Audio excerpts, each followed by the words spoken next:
it's a phenomenon that developed in the freest countries, in Britain and the United States.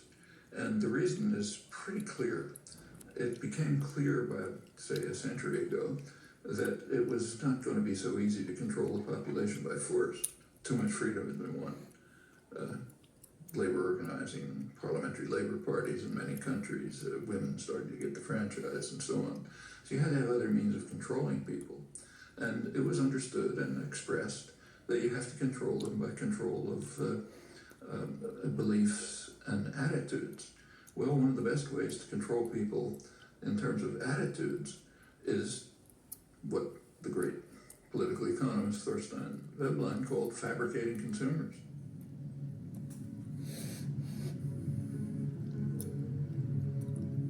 If you can fabricate wants, make obtaining things that are just about within your reach the essence of life, they're going to be trapped into becoming consumers. You read the business press, say, 1920s, it talks about the need to direct people to the superficial things of life, like fashionable consumption, and that'll keep them out of our hair. You find this doctrine all through progressive intellectual thought, like Walter Lippmann, the major progressive intellectual of the 20th century. He wrote famous progressive essays on democracy, in which his view was exactly that. The public must be put in their place so that the responsible men can make decisions without interference from the bewildered herd. There would be spectators, not participants, then you get a properly functioning democracy. Straight back to Madison and on to Powell's memorandum and so on. And the advertising industry just exploded with this as its goal, fabricating consumers.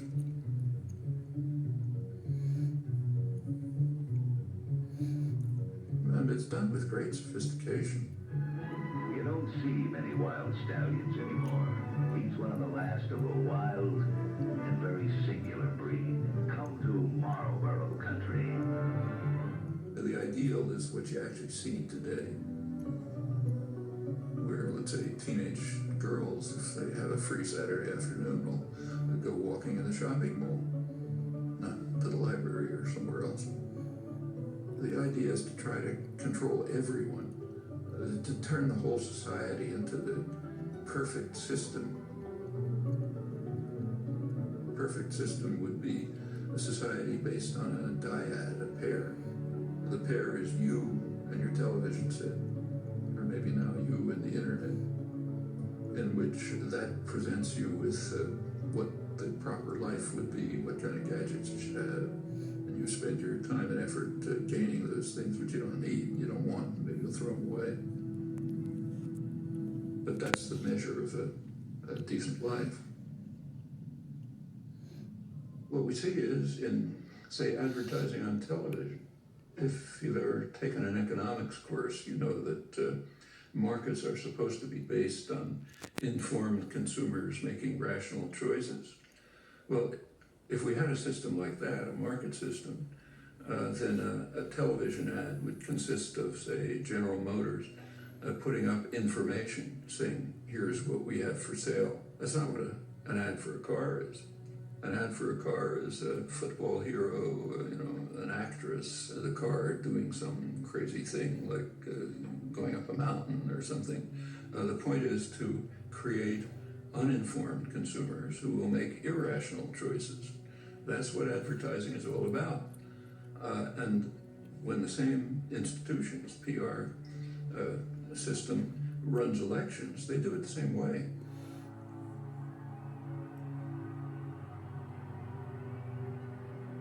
They want to create an uninformed electorate which will make irrational choices, often against their own interests. And we see it every time one of these extravaganzas take place. The tendencies that we've been describing within American society, unless they're reversed, it's going to be an extremely ugly society. A society that's based on Adam Smith's vile maxim, all for myself, nothing for anyone else.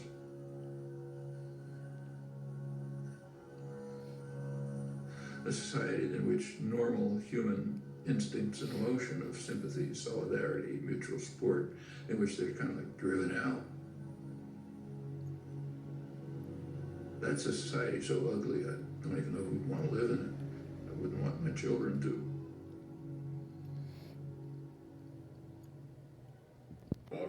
Propaganda. Many use the word when talking about countries like North Korea, Kazakhstan, Iran. Countries viewed as authoritarian through the lens of the Western media. Press freedom, freedom of thought. People use those terms when talking about countries like the United States, France, Australia, democracies. In 1988, Noam Chomsky co-authored a book with Edward Herman called Manufacturing Consent. It blasted apart the notion that media acts as a check on political power, that media inform the public, serve the public, so that we can better engage in the political process. In fact, media manufacture our consent. They tell us what those in power need them to tell us so we can fall in line. Democracy is staged with the help of media that work as propaganda machines. Media operate through 5 filters. The first has to do with ownership. Mass media firms are big corporations. Often they're part of even bigger conglomerates. Their end game, profit. And so it's in their interest to push for whatever guarantees that profit.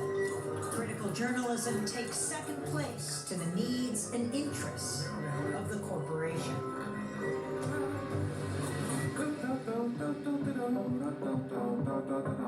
The second filter exposes the real role of advertising. Media costs a lot more than consumers will ever pay. So who fills the gap? Advertisers. And what are the advertisers paying for? Audiences. And so it isn't so much that the media are selling you a product, their output. They're also selling advertisers a product, you. How does the establishment manage the media? That's the third filter. Journalism cannot be a check on power because the very system encourages complicity. Governments, corporations, big institutions know how to play the media game. They know how to influence the news narrative. They feed media scoops, official accounts, interviews with the experts. They make themselves crucial to the process of journalism. So those in power and those who report on them are in bed with each other. If you want to challenge power, you'll be pushed to the margins. Your name won't be down. You won't be getting in. You've lost your access. You've lost the story. When the media, journalists, whistleblowers, sources, stray away from the consensus, they get flat. That's the fourth filter. When the story is inconvenient for the powers that be, you'll see the flak machine in action, discrediting sources, trashing stories, and diverting the conversation. To manufacture consent, you need an enemy, a target. That common enemy is the fifth filter. Communism, terrorists, immigrants, a common enemy. A boogeyman to fear helps corral public opinion. 5 filters, one big media theory. Consent is being manufactured all around you, all the time. Il y a cette l'époque, sur Antenne 2, on pouvait entendre ça. L'anticyclone des Açores s'est développé. Il restera jusqu'à vendredi prochain suffisamment puissant pour offrir une véritable barrière de protection. Fake news, fausse nouvelle. La France a été très touchée à la tombée de Tchernobyl, en particulier le Grand Est, de la Corse jusqu'à l'Alsace. Et à TF1, on pouvait voir ça. Je voudrais bien dire ici clairement que même pour les Scandinaves, la santé n'est absolument pas menacée. Fake news, fausse nouvelle. Je crois qu'une fois de plus, on est en train de chercher à discréditer le nucléaire. Bon, on va se lever tous ensemble et on va dire notre devise. Les fake news, c'est tabou. On en viendra tous à bout. Gilbert, comment s'est passée ta semaine sans les chaînes d'infos continues? Globalement, un sans faute, avec un 0,2 sur l'échelle du désir.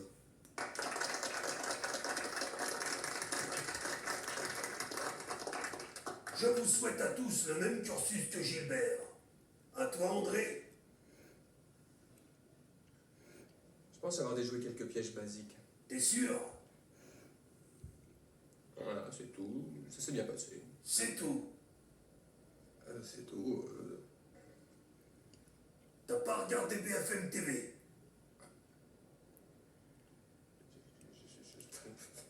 C'est tout. Salaud!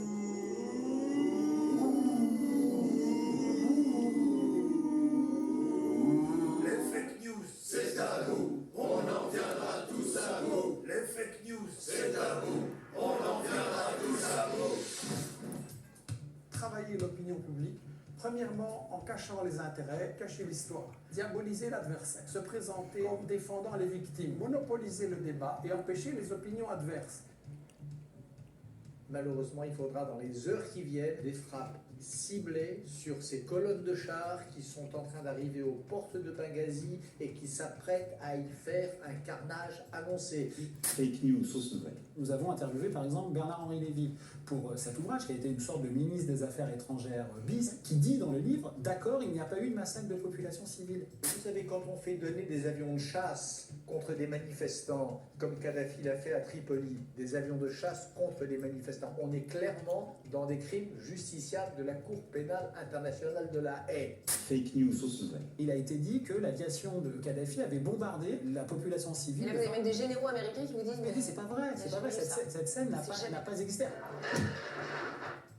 On en a moins parlé, mais ils ont aussi capturé 3 officiers ukrainiens avant de les exhiber devant les caméras, un bandeau de sang sur le visage. Les paramilitaires séparatistes venaient de leur arracher les globes oculaires à l'aide d'un couteau. Fake news, fausse nouvelle. Il n'y a pas un média au monde qui en parle quand même, hein, parce qu'au début je cherche, rien, vous cherchez le globe arraché, nulle part. Pardon, qu'est-ce qui est pas vrai? Poutine, est-ce que vous êtes pour ce qu'il est en train de faire en ce moment en Syrie? Oui. Ah bon? Il fait quoi là en Je Syrie? pense qu'il va régler le problème. Et c'est quoi? Comment? En bombardant Éliminer les Daesh. Syriens, donc Mais la règle qu'on connaît dans le journalisme, c'est que la première victime d'une guerre, c'est la vérité. Monsieur Mélenchon, Tout le monde se bat à intoxiquer et à raconter des salades pour les faire passer dans son camp. les avions de la coalition, ils manquent de cibles. Ils frappent des centres d'entraînement, de commandement. On essaye aussi de frapper au portefeuille les sites pétroliers exploités par le groupe État islamique et dont plusieurs ont déjà été détruits. Fake news, fausse nouvelle. France too wants people to believe US strikes in Syria are good and Russian airstrikes are bad. So much so that they had to use footage of Russian airstrikes to illustrate their point.